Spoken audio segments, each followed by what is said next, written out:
एक जंगल में बहुत सारे जानवर रहते थे। उसी जंगल में एक बूढ़ा बंदर भी रहता था।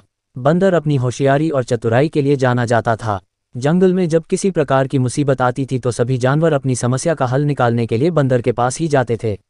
उसी जंगल में एक बिल में एक खरगोश भी रहता था। एक बार खरगोश खाने की तलाश में कुछ दिनों के लिए बाहर चला गया, जिससे उसका घर बिल खाली हो गया। खरगोश का बिल खाली देखकर एक खरगोशनी उस बिल में रहने लगे। कई दिनों बाद जब खरगोश वापस आया तो उसने देखा कि उसके बिल में एक खरगोशनी रह रही है। अपने बिल में खरगोशनी को रहता देख खरगोश को बहुत गुस्सा आया और खरगोश ने खरगोशनी से अपना दिल खाली करने के लिए कहा, किंतु खरगोशनी बोली, मैं यहाँ कई दिनों से रह रही हूँ और अब इस बिल पर मेरा अधिकार है। इस बिल को मैं किसी भी हालत में खाली नहीं करूंगी। खरगोशनी की बात सुनकर खरगोश बोला, तुम तो अभी कुछ दिनों से ही इस बिल में रह रही हो, मैं तो यहाँ कई वर्षों से रह रहा हूँ। मैं कुछ दिनों के लिए बाहर चला गया तो तुम मेरे बिल पर कब्जा करना चाहती हो, मैं ऐसा नहीं होने दूंगा। उद्धरण चिन्ह। इस प्रकार दोनों में काफी वाद विवाद होने लगा और समस्या का हल ना निकलते देख खरगोश और खरगोशनी उस बूढ़े बंदर के पास गए और दोनों ने उसे अपनी अपनी समस्या बतलाई।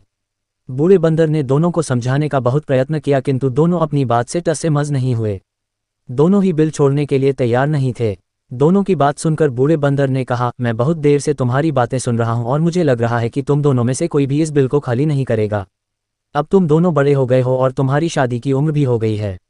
मेरे विचार से तुम दोनों के स्वभाव भी आपस में मिलते हैं, इसलिए तुम दोनों को आपस में शादी कर लेना चाहिए। इससे तुम दोनों को बिल भी खाली नहीं करना पड़ेगा और दोनों को इस बिल से अपना दावा भी नहीं छोड़ना पड़ेगा।